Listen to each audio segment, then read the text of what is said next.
Train में बैठी रिया और आस्था वर्तमान परिदृश्य और राजनीति पर चर्चा कर रही थी और लोग उनकी चर्चा को बड़े ही ध्यान से सुन रहे थे और सुनते भी क्यों ना। आखिर दोनों वकील जो ठहरी, सच को झूठ और झूठ को सच कैसे किया जाता है, ये भला वकीलों से बेहतर कौन कर सकता है। उनकी चर्चा जैसे जैसे आगे बढ़ रही है, चर्चा का विषय भी बदलता जा रहा था। कहाँ महंगाई से शुरू हुई चर्चा ढेरों विषयों के घरौंदे रोनते हुए अब भूत प्रेत और देश के ढोंगी बाबाओं पर आ ठहरी थी। आस्था, तुम तो भूतों प्रेतों पर आस्था रखती होगी? आस्था को चिढ़ाते हुए रिया ने पूछा। हाँ, क्यों नहीं। जब हम शंकर भगवान को पूजते हैं तो उनके गणों की पूजा करने में क्या हर्ज है। हाँ, पर मैं अन्य लोगों की तरह अंधविश्वास पर भरोसा नहीं करती हूँ। हाँ, लोगों के इसी अंधविश्वास के कारण हमारे देश को कुछ विदेशी हिंदुस्तान भेड़िया धसान के नाम से भी पुकारते हैं। ट्रेन रास्ते में आने वाले कई स्टेशन पर रुकी और धीरे धीरे उनके डिब्बे में सिर्फ 5 लोग ही बचे थे, जिनमें 2 की उम्र लगभग 60 वर्ष रही होगी तो दूसरा 23-24 वर्ष का नवयुवक था। रिया और आस्था को अभी 2 स्टेशनों का सफ़र और तय करना था, जो कि लगभग 30 मिनट का रहा होगा। तभी अगले स्टेशन पर जब ट्रेन रुकी तो उनमें से एक व्यक्ति और भी चला गया और जैसे ही ट्रेन आगे बढ़ी तो आगे की सीट पर बैठे दोनों व्यक्ति उन्हें घूरते हुए दिखे। तभी उनमें से एक व्यक्ति उठा और उनकी तरफ चाकू तानते हुए कहा, तुम दोनों के पास जो कुछ भी हो सीधे सीधे मुझे दे दो, वरना अच्छा नहीं होगा। तभी वो नवयुवक भी वहाँ आ जाता है और उन पर पपदिया कसते हुए कहता है, माल अच्छा है बॉस, क्यों ना इनके सामान के साथ इनका भी मजा लूटा जाए। और इतना कहते हुए उसने क्लोरोफॉर्म सूंघा। उन्हें बेहोश करने की कोशिश करनी चाहिए। तभी वो दोनों भूत भूत चिल्लाते हुए भाग खड़े और देखते ही देखते ट्रेन का बंद दरवाजा न जाने कैसे खुल गया और ऐसा लगा मानो किसी ने उन दोनों को वहां से धक्का दिया हो। यह देखकर वो दोनों घबराहट के कारण अपनी सीट पर भूत की तरह बैठी रह जाती है। 5 मिनट बाद उनका स्टेशन आ जाता है तो डरते डरते गाड़ी से नीचे उतर जाती है। वो दोनों सोहनपुर अपनी सहेली की शादी में शरीक होने आई थी। जब वो घर आई तो उन्होंने सारी बातें वहाँ के लोगों को बताई तो लोगों ने कहा कि तुम दोनों को रूही की आत्मा ने ही उन गुंडों से बचाया है, इसलिए तुम्हें उसका धन्यवाद करना चाहिए। तभी रिया ने कहा, क्या बकवास है ये। तभी सोनाली जो उनकी फ्रेंड थी उसने कहा, बकवास नहीं, सच है ये। उस स्टेशन से गुजरने वाली ट्रेनों में ऐसी हरकतें करने वालों का यही हाल होता है।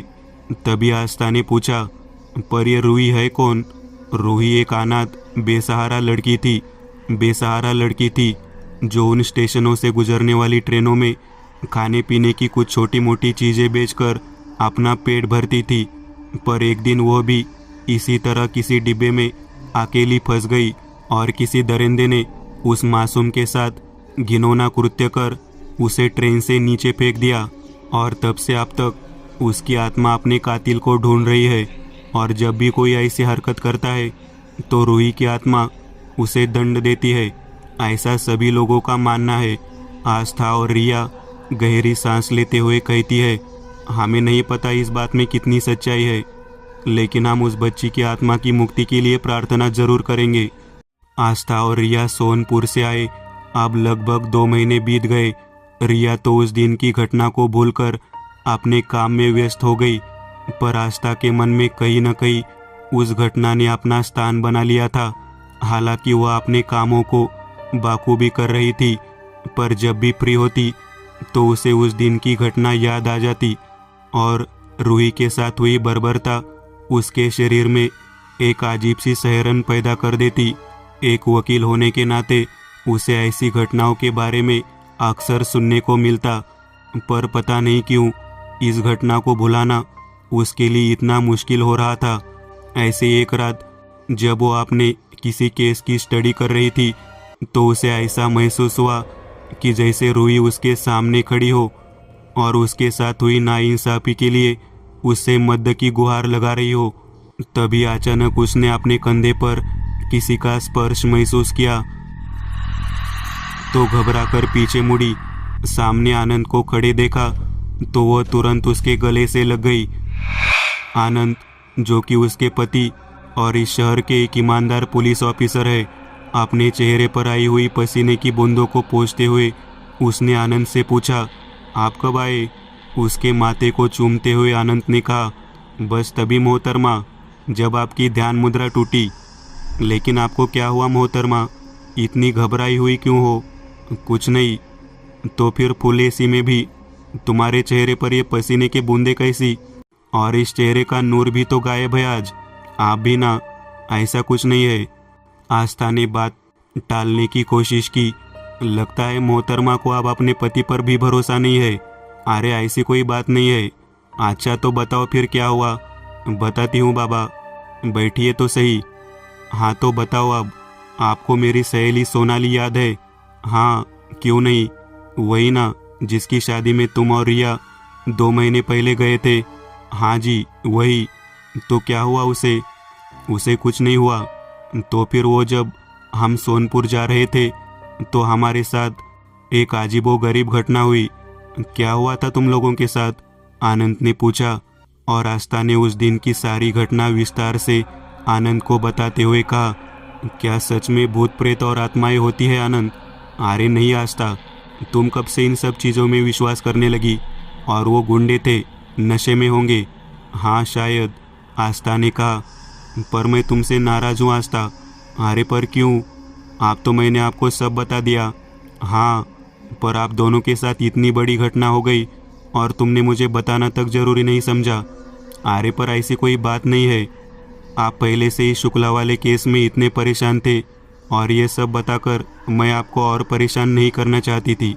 वो शुक्ला वाले केस का क्या हुआ? आज तो पेशी थी ना उसकी कोर्ट में। आस्था ने पूछा। शुक्ला को जमानत मिल गई। आनंद ने गहरी सांस लेते हुए कहा, पर कैसे? जिनके ऊपर हमारे राजनेताओं का हाथ हो उनका क्या हो सकता है आस्था? तो अब आप क्या करेंगे? अब मैं कुछ नहीं कर सकता क्योंकि मेरा ट्रांसफ़र करवा दिया गया है। क्या?